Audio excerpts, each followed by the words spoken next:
Hi friends, నేను మీ సురేష్. మీరు చూస్తుంది Suresh fruity designing channel. Friends, ఈరోజు వచ్చేసి నేను మీరు తమ్నెయిల్లో చూసారు కదా, అలాంటి క్వశ్చన్స్ అన్ని నేను ఈరోజు ఈ వీడియోలో ఎక్స్ప్లెనేషన్ అయితే ఇవ్వదలుచుకున్నాను. కాబట్టి మీరు స్కిప్ చేయకుండా ఎండ్ వరకు అయితే వాచ్ చేస్తే వీటన్నిటికీ సొల్యూషన్స్ అయితే ఎండింగ్లో మీకు అయితే దొరుకుతాయి.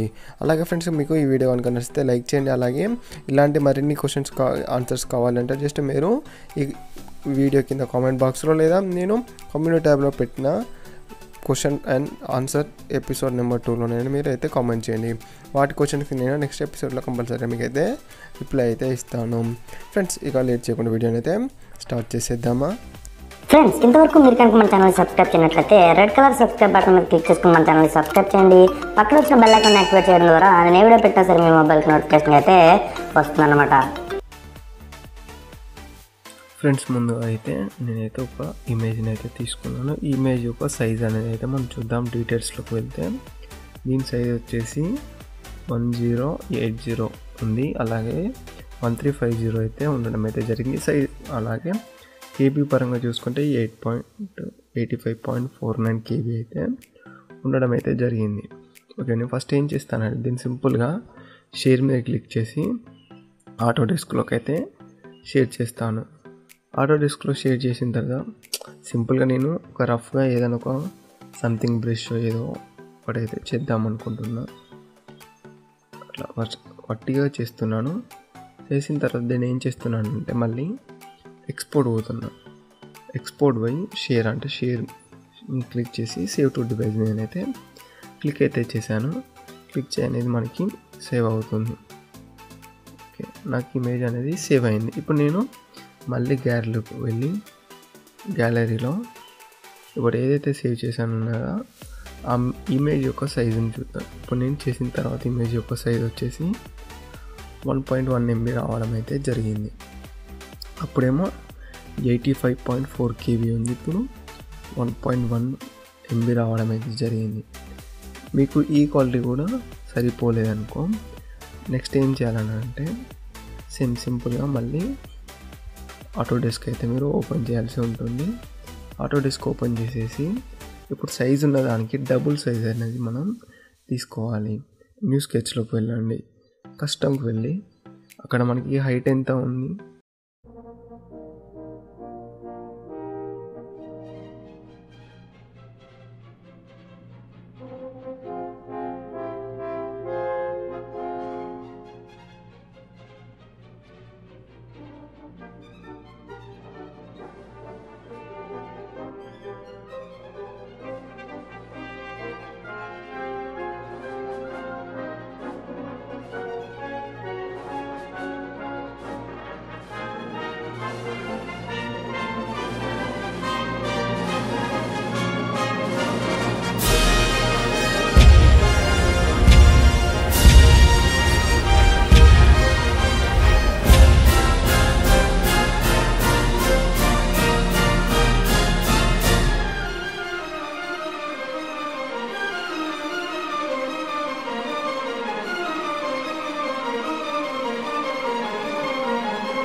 మనకు ఈ ఇమేజ్ అనేది సేవ్ అవ్వడం అయితే జరుగుతుంది.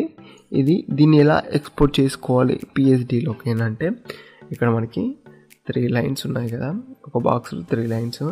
దీని మీద క్లిక్ చేసి PSD మీదనైతే క్లిక్ చేస్తే ఇది మనకు PSDలోకి అయితే సేవ్ అవ్వడం అయితే జరుగుతుంది. ఇది నాకు PSDలోకి సేవ్ అవుతుంది. ఏ లొకేషన్లో సేవ్ కావాలో మీరైతే మీకు నచ్చిన లొకేషన్లో మీరైతే సేవ్ అయితే చేసేసుకోండి.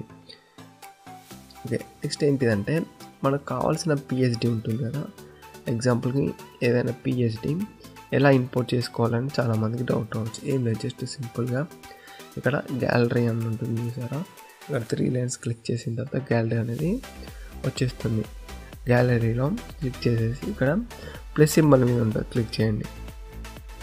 ప్లస్ సింబల్ మీద క్లిక్ చేయగానే మనకి ఇక్కడ న్యూ ఫ్రమ్ ఇమేజ్ అని ఉంటుంది. ఎగ్జాంపుల్కి నేను పాతది రజనీకాంత్ గారి స్మజ్ ఎడిటింగ్ని ఇంపోర్ట్ చేసేసుకుందాం అనుకుంటున్నాను కాబట్టి నేను దీనికోసం అయితే పెట్టాను. రజనీకాంత్ గారి PSD సేవ్ చేసేసుకున్నాను. అప్పుడు నేను రజనీ PSDని అయితే ఇంపోర్ట్ అయితే చేసేసాను. ఇంపోర్ట్ చేసిన తర్వాత నేను ఏ లేయర్స్ యూజ్ చేశాను అప్పుడు ఆ డిజైన్లో అవన్నీ రావడం అయితే జరిగింది. చూడండి, ఇవన్నీ అప్పుడు నేను డిజైన్ చేసిన లేయర్స్ ఇవన్నిటిని నేను ఇంపోర్ట్ అయితే చేసేసుకున్నాను. ఓకే, మీకు PSD అయితే ఇంపోర్ట్ ఎలా చేసుకోవాలి, ఎక్స్పోర్ట్ ఎలా చేసుకోవాలి కదా, మళ్ళీ మీకోసం నేను PSD ఎట్లా అంటే జూమ్ అవుట్ చేసేసుకొని ఇక్కడ 3 డాట్స్ మీద క్లిక్ చేసి ఎక్స్పోర్ట్ టు PSD అని చేస్తే మీకు ఇది PSDలోకి అయితే సేవ్ అవ్వడం అయితే జరుగుతుంది. ఓకే, నెక్స్ట్ ఏం చేయాలంటే మనకి ఈ PSD మనకి యూజా కాదా, నేను దానికోసం ఒక ఎగ్జాంపుల్ అయితే చెప్తాను. ఓకే, నా దగ్గర సీతారా బర్త్డే PSD అయితే ఉంది.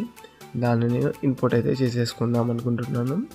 మళ్ళీ ఇంపోర్ట్లో వెళ్ళి న్యూ ఫ్రమ్ ఇమేజ్ మీద క్లిక్ చేసేసాను. ఇక్కడ Sithara birthday PSD with 107 MB ఉంది.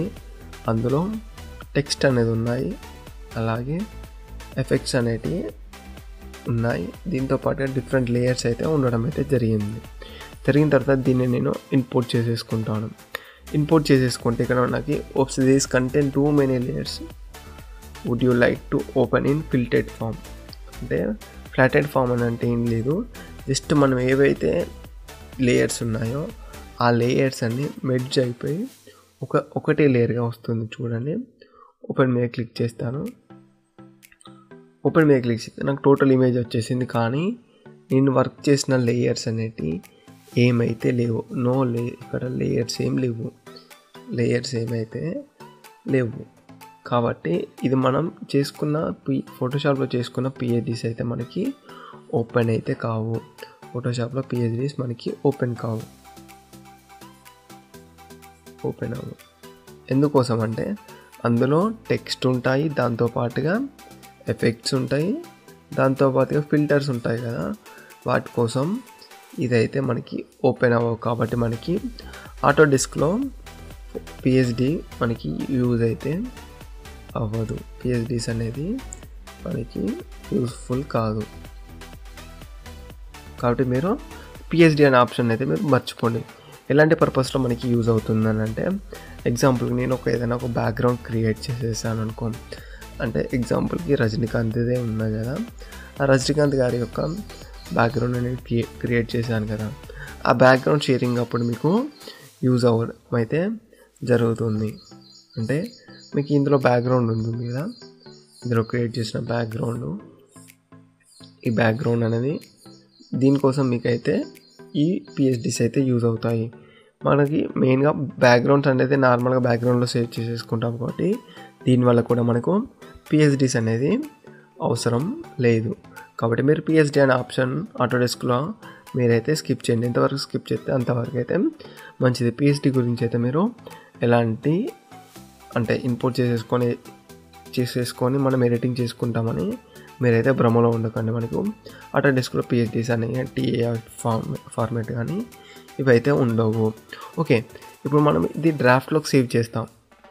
డ్రాఫ్ట్లోకి సేవ్ చేసిన తర్వాత ఇవి ఎక్కడ సేవ్ అవుతాయని చాలామందికి అయితే ఒక ఆలోచన అయితే క్వశ్చన్ అయితే ఉంటుంది. ఏం లేదు, జస్ట్ మీరు మీ ఫైల్ మేనేజర్ని అయితే ఓపెన్ చేయండి. ఓపెన్ చేసిన తర్వాత మీరు మీ ఫైల్ మేనేజర్లో ఉంటాయి కదా, అందులో ఆటోడెస్క్ అనే ఫోల్డర్ అయితే సపరేట్గా ఉంటుంది. దాంట్లో వెళ్ళి మీరు ఈ యొక్క ప్రాజెక్ట్స్ అనేవి ఎక్కడ సేవ్ అయ్యాయో మీరైతే చూసేసుకోండి. ఇప్పుడు నాకు ఆటోడెస్క్ ఫోల్డర్లో వెళ్ళాను, స్కెచ్ బుక్లోకి వెళ్ళి ఇవన్నీ నేను క్రియేట్ చేసుకున్న ఫైల్స్, ఇవన్నీ క్రియేట్ చేసుకున్న ఫైల్స్. ఎందుకంటే ప్రతి డిజైన్కి నేను ఒకటి చేసేసుకుంటాను కాబట్టి ఇవి ఫైల్స్ అనేవి మీరు అయితే సేవ్ అయితే చేసుకోండి, లేదంటే అనవసరం కూడా డిలీట్ అయితే చేసుకోండి. మళ్ళీ ఇంకొక క్లారిటీ విషయం ఏంటంటే మీరు ఎడిటింగ్ చేసుకున్నప్పుడు ఇప్పుడు నాది స్ట్రక్ అయ్యి మళ్ళీ ఓపెన్ అయింది. ఇప్పుడు నేను డ్రాఫ్ట్లోకి పెట్టుకోలేదు, అందుకే నాకు డ్రాఫ్ట్లో పెట్టలేదు కాబట్టి ఇంతకుముందు రజనీకాంత్ గారి ఫోటో అనేది అయితే పోవడం అయితే జరిగింది. దానికోసం మీరు ఎప్పుడైనా ఏం చేయాలంటే నేను డ్రాఫ్ట్లో ఏది పెట్టానో ఈ ఇమేజ్ని డ్రాఫ్ట్లో జూమ్ అవుట్ చేసాను కదా, జూమ్ అవుట్ చేసినప్పుడు ఇది డ్రాఫ్ట్లోకి సేవ్ అయింది కాబట్టి నాకు రజనీకాంత్ గారి ఇమేజ్ అనేది ఓపెన్ కాకుండా స్ట్రక్ అయ్యి నాకు నెక్స్ట్ అల్లు అర్జున్ గారి ఇమేజ్ వచ్చేసింది. ఇలాంటి స్ట్రక్కింగ్ ప్రాబ్లం అనేది ఆటోడెస్క్లో ఫేస్ అయితే చేయాల్సి ఉంటుంది. కాబట్టి మీరు ఎప్పుడైనా ఇమేజ్ని మీరు డ్రాఫ్ట్లో అయితే పెట్టేసుకోవాల్సి ఉంటుంది. ఇలా జూమ్ అవుట్ చేసి డ్రాఫ్ట్లో పెట్టేసుకోవాలి. ఓకే ఫ్రెండ్స్, నేను ఏమేమి పాయింట్స్ కవర్ చేశాను మీకు చెప్తాను. ఒకటి, డ్రాఫ్ట్లో ఎలా సేవ్ చేసేసుకోవాలంటే మీకు మధ్యలో స్ట్రక్ అయినప్పుడు ఇమేజెస్ క్లారిటీగా రావడానికి మీరు డ్రాఫ్ట్లో అయితే సేవ్ చేసేసుకోవాల్సి ఉంటుంది. Next, import and export PNGs and PSDs అయితే మీకు చెప్పాను. అలాగే థర్డ్ వచ్చేసి మీకు హెచ్డీలో ఇమేజ్ ఎలా సేవ్ చేసేసుకోవాలో మీకైతే ఈ వీడియోలో ఎక్స్ప్లెనేషన్ అయితే ఇచ్చాను. అంటే లో క్వాలిటీ ఇమేజెస్ని హై క్వాలిటీగా ఎలా కన్వర్ట్ చేసుకోవాలి, అలాగే నార్మల్ ఇమేజెస్ని కూడా మనం ఇలా చేసేసుకోవాలని మీకైతే హెచ్డీలో ఎలా చేసుకోవాలని మీకైతే ఈ వీడియోలో ఎక్స్ప్లెనేషన్ అయితే ఇచ్చాను అనుకున్నాను. ఫ్రెండ్స్, ఈ వీడియో కనుక మీకు నచ్చిందని అనుకుంటున్నాను. నచ్చితే కనుక ఒక లైక్ చేయండి, షేర్ చేయండి మర్చిపోకుండా. ఈ వీడియో ఎలా ఉందో కామెంట్ సెక్షన్లో కామెంట్ అయితే చేయడం మాత్రం